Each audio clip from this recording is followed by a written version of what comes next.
berdoa dulu. Sebelum kita belajar, mari kita berdoa menurut agama dan percaya kita masing-masing. Berdoa dimulai.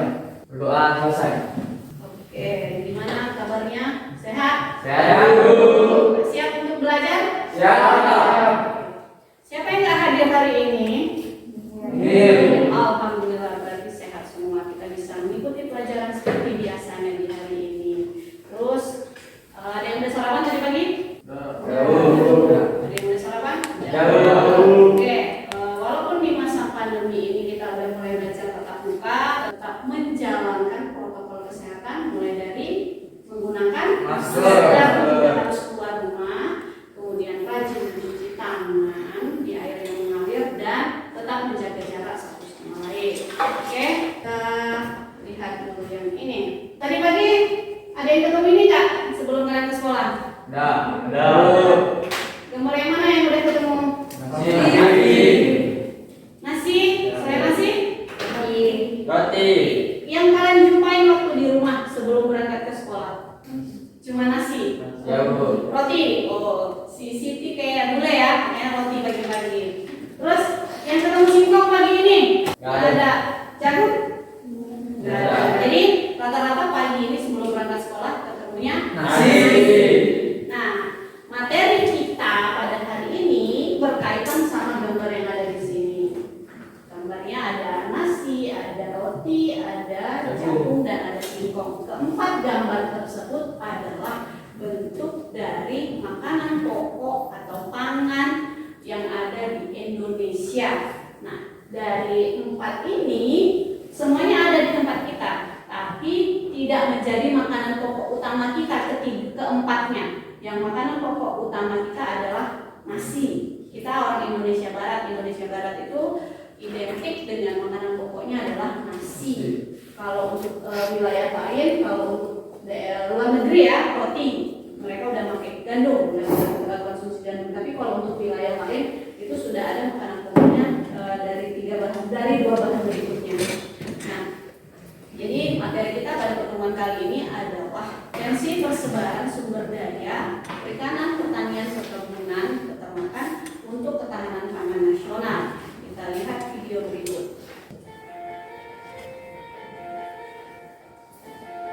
Indonesia, salah satu negara dengan konsumsi beras terbesar di dunia.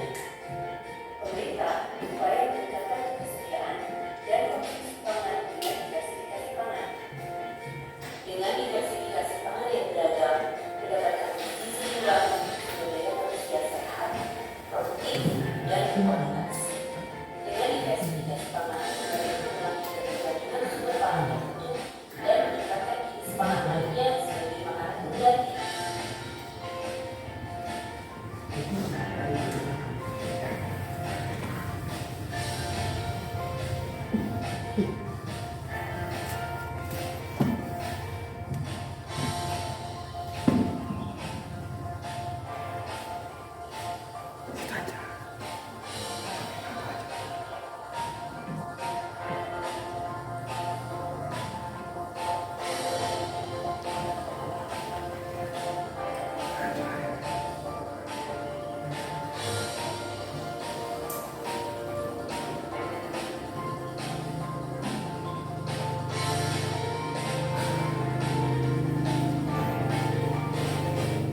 Dari video ini, ada yang bisa jelasin sedikit apa yang dimaksud dengan videonya?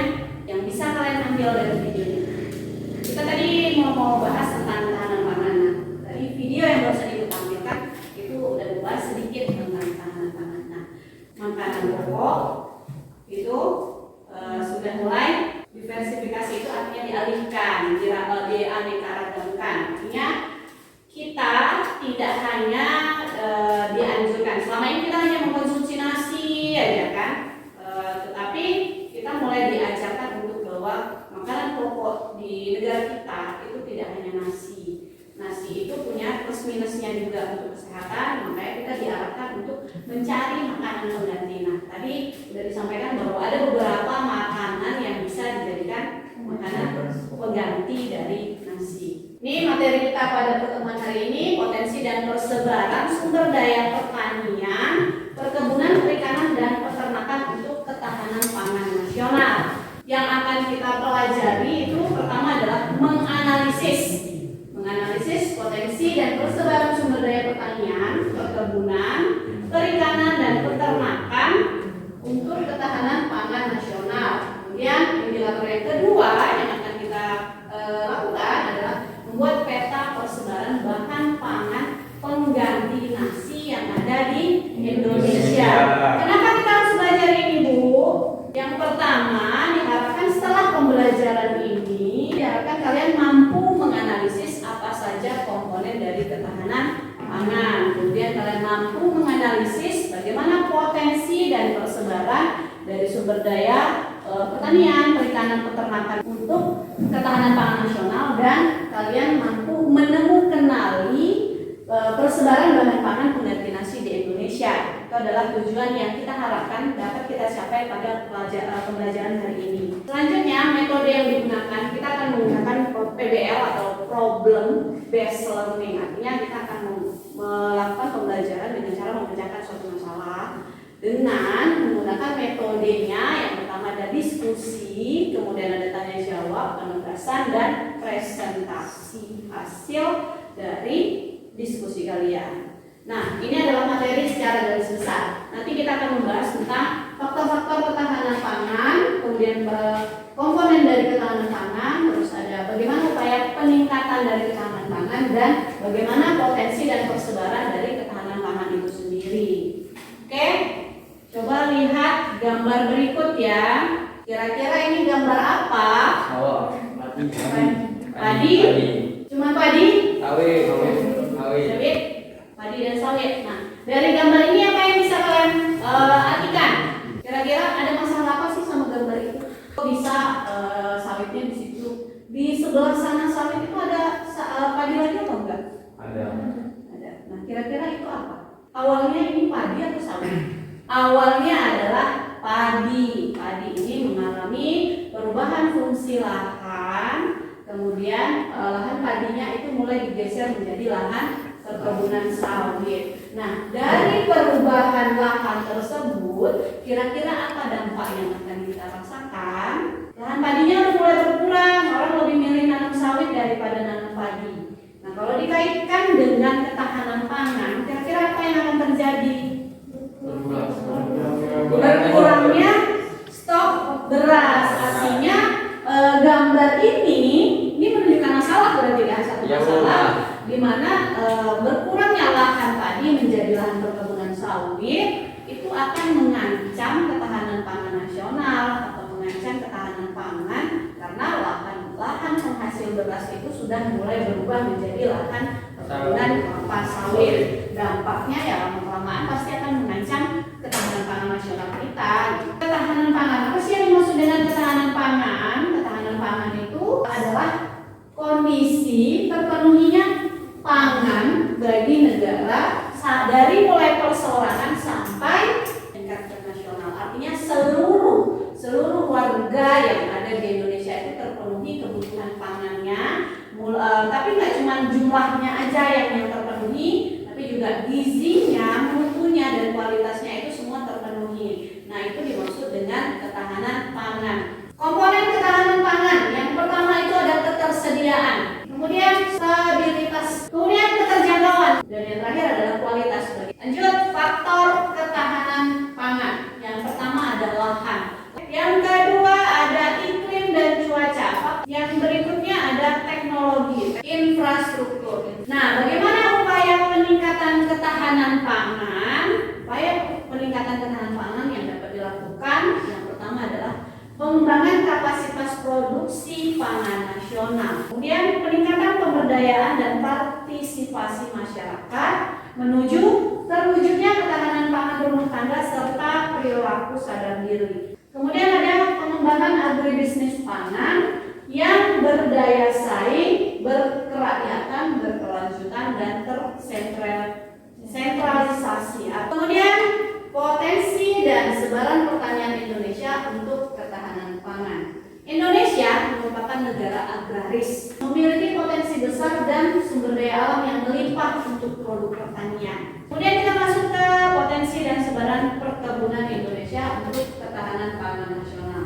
Kita lanjut ke potensi Potensi dan sebaran perikanan Indonesia untuk ketahanan nasional. Perikanan Indonesia masih besar potensinya untuk dikembangkan, bahkan Indonesia bisa menjadi negara maju dengan dunia perikanan. Potensi dan sebaran peternakan Indonesia untuk ketahanan nasional. Kalau belum ada yang mau bertanya, sekarang silakan duduk per kelompok masing-masing. Ibu akan bagikan tugas kelompok 1, kelompok 2, dan kelompok 3. Satu kelompok ada 5 orang. Kita ambil lebih mudahnya aja, langsung ke belakang, itu satu kelompok. Tugasnya apa yang harus kalian kerjakan? Di sini ada LKPD yang ibu bagikan. LKPD-nya adalah lembar kerja peserta didik, tapi akan pada lakukan dengan cara berkelompok. Kalian buka di halaman kedua. Oke. Di situ ada soal. Silahkan dibaca soalnya. Kemudian akan dicari jawabannya. Oke.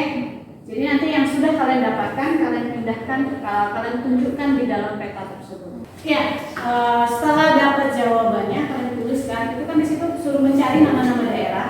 Nanti kalau sudah dapat nama-nama daerahnya, langsung ditulis, baru ditandain ke petanya. Oke, kelompok 3 mau coba menampilkan.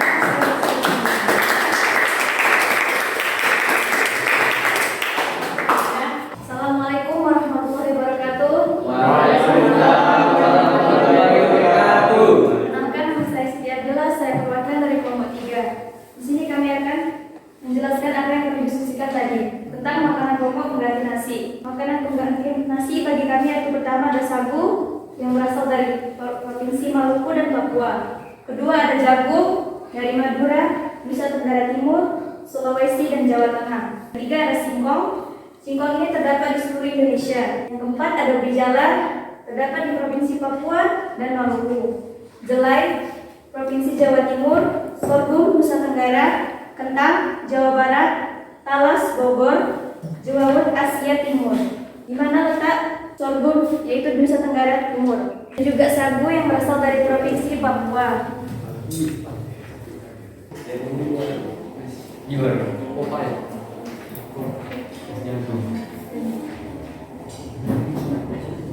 Oke, bagus. Terima kasih, Poppy.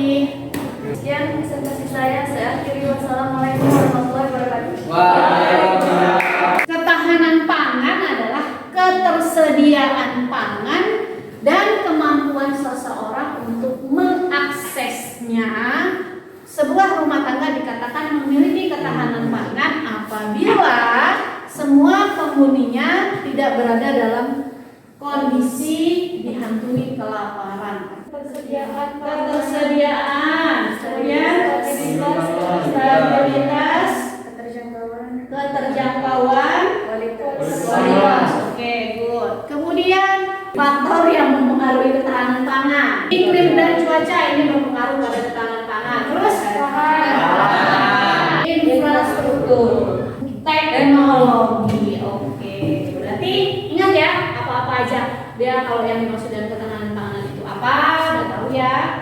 Terus komponennya apa aja? Kita udah tahu. Terus faktor-faktor yang mempengaruhi udah tahu. Terus apalagi?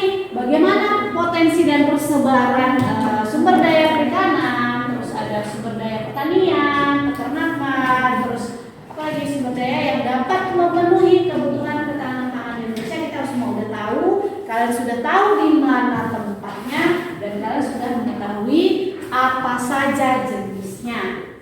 Nah, jika memang sudah tidak ada yang mau ditanyakan lagi, jangan lupa tugasnya dikerjakan. Terus untuk minggu depan kita masuk materi potensi dan persebaran sumber daya penyedia bahan industri. Silahkan dibaca modulnya, nanti akan dibagikan di grup kalian. Jika tidak ada pertanyaan lagi,